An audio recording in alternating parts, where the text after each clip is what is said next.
All right, I know I'm a few days late on this, and everyone else has already put their opinions out there, but I figured I'd throw my hat into the ring, put my 2 cents in the pot. Um, I will tell you up front, I'm a little biased because Rogue One is one of my absolute favorite Star Wars properties. It's the it's at the very top, within, I'd say, the top three of Star Wars films for me. I absolutely loved it. I thought it did something different. It felt different, but still felt so much like Star Wars. The Star Wars I kind of always wanted, but didn't know that I wanted. It blew me away, and I think it gave us also, some great new characters. Did not rely on established characters, and really showed us maybe the greatest Darth Vader scene in all of Star Wars. So, that being said, going into Andor, I wasn't sure what to think of a 12 episode Star Wars series about Cassian Andor. For a couple of reasons. Because, for one, we know how his story ends. We've seen it. We know exactly how it plays out eventually. So this is a prequel to a prequel, right? How much can you do with that? Well, although we know the end, and so that's kind of ruined first, the stakes are a little lowered because we know nothing is going to happen to him. Nothing major. He's not going to die in the series.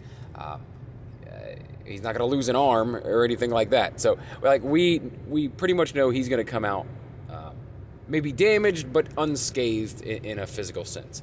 So there's no worry about anything like that. He's not in jeopardy. However, we could be introduced to a lot of characters that he could lose, and I'm guessing that he probably will lose a lot of people throughout this that are close to him, because he basically has no one except for K2SO in the Rogue One film. It's just he and a droid, and he meets this new group of people that he really knows nothing about, and no one really knows much about him. But we see, a hint at his callousness in the very beginning of the film when he has to kill the person he's working with. And also towards the end of the film when he pleads with Jin to, let him do this. He needs to do one really great important thing to make up for all the wrong he's done in the name of the rebellion. So that sets up an awesome story for this series. And so that part of it intrigued me. As I said, though, the lower stakes, at least on his life, kind of made me wonder, what are they doing here? It's kind of like Kenobi, right? We know how that eventually plays out. We know a lot about, how, 10 years later or whatever, we know he's going to die at the hands of Darth Vader. So it's interesting when they do this type of thing. But as we saw in Kenobi, there's still good stories to tell, and I think this one has the most potential at all. Getting into the series itself, it feels very much like Rogue One. They nailed it. They nailed putting us right back into that world. And starting us off basically only knowing Cassian Andor. We don't know anybody else that we've interacted with yet. And I think that's great. I think that's so great. As much as I love the nostalgia, as much as I love, running into established characters that we know from either the films or series or animated series now in live action showing up, that's all great, but it's been done in every single live action series so far, and it's just a breath of fresh air to not rely on that. And I know that there's kind of the trailer kind of points to we're going to see some characters that have been established already before, but we're not going to see the Luke Skywalkers or Ahsoka Tano's showing up and no Boba Fett's, and I love that. I love that. That's one thing I loved about Rogue One, is it did not rely on anything else until the very end when you saw Darth Vader. But the actual story that they told did not at all rely on nostalgia, except for the nostalgia of Star Wars itself, right? And it felt just different enough and just similar enough to really like hit the nostalgic feels of Star Wars storytelling, but tell us a brand new story that we hadn't seen yet, with brand new characters, and made it feel different. It felt grittier. It felt, more dirty, more grimy. And that's exactly how this series feels so far. I love that we're introduced to Cassian Andor, 5 years before Rogue One. So a lot can happen in 5 years. As of right now in the series, he's not even part of the rebellion yet, and that's really cool to see. He's searching for his sister, and that's where we're at right now. And eventually, it seems as though he's going to run into this, do I just continue spending my time looking out for myself and my own wants and finding my sister and these things, or do I devote myself to a higher cause? We know that he eventually does, but how does that play out? Is he going to find his sister? Is he going to lose his sister? We don't know exactly how that plays out. It was not established for us. So I can't wait to watch this unfold. It's exceeded my expectations already. Like I said, I didn't know what to expect from something like this. I was definitely hoping that it would feel like Rogue One, and it absolutely does. I'm surprised with how dark they've went already. There's been several people killed, shot point blank, just people taken out in kind of gruesome ways, and I was not expecting that, at least not right off the bat. It's just a little darker than your average Star Wars, whether it be series, films, animated series, what have you. For me, it's better. For me, it is better. I'll take this.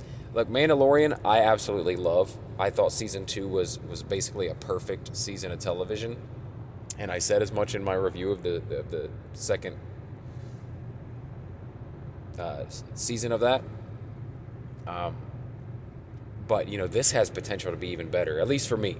And I know people love Mandalorian and hold it up there at the top, and I do too. In terms of series, it's definitely the best series we've seen yet. But this one has potential, at least for me, to be even better than that. If it stays on the path that it's on right now and continues to give me what it gave me in the first 3 episodes, I think it'll take that top spot for me. I think it'll exceed Mandalorian. And that's complete wishful thinking. We have, 9 more episodes to go. A lot can happen. A lot of folly, a lot of issues can happen. Another thing I loved about these first 3 episodes, and I don't know if it'll continue throughout the entire series, or if they're done with that now, or, how they're going to do that. I've heard that there's going to be some time jumps in the series, which would be interesting. Jumping from we established now he's going off with this guy he just met, and assuming he's probably that is going to lead him to becoming part of the rebellion, etc. Putting him on a new path that he wasn't expecting to be on. And then, from what I hear, it's going to be jumping ahead, I don't know what it jumps ahead, a year or two, to another little story. They're going to do different little story arcs. They're going to tell us little different pieces of his life in this 5-year span. So that could be interesting. That could be interesting if they go on, tell us 2 or 3 different distinct stories of things that he's went through. I really enjoyed the flashbacks. Something I did not enjoy very much in Boba Fett. It got old really quick for me. It got boring. And I didn't feel it affected the story in the way that I was expecting it to or wanted it to. But man, this is such good filmmaking or series making, what have you. I loved that they didn't feel the need at all to translate the Canary people's language for us. We have no idea what they were saying to each other, but we know exactly what's happening. That is storytelling. I mean, that's like a comic book. Like a comic book, the art in a comic book should be so good. It's like a storyboard, right? You don't actually need the dialogue to know what's happening if it's done well. And that's exactly what these flashbacks did really, really well. They were talking to each other constantly, but you did not know what they were saying specifically, but you knew what was going on. You got the story. Over 3 episodes of it, you knew what was happening in every scene without being told through the characters' dialogue. Brilliant. Amazing. I was so impressed with that. And I also love how it perfectly lined up in that 3rd episode at the very end, to where in both stories he's leaving a planet and entering a new phase, and possibly a new path in life. It's like a new beginning in both senses. And as a child, leaving his home planet, and then as an adult, leaving his adopted planet and going on a new adventure that's going to take him, somewhere brand new. He has no idea what to expect from it. So safe to say, so far, the series has exceeded my expectations. I'm absolutely loving it, and I cannot wait for the rest of it. I will likely wait until the end of the series to do another review and talk about the entire thing as a whole. But I did want to get my commentary out there on these first 3 episodes, which I absolutely love. Give me more. All right, if you enjoyed this review, if you enjoy stuff like this where I talk about entertainment, pop culture things, TV series, movies, things like that, then please subscribe to the channel if you're not already, or favorite or follow the Daily BS podcast, because this is what I do, and this is what I love to do. If you do decide to subscribe, favorite, follow, if you decide to stick around, then I will likely talk to you again tomorrow. Thanks.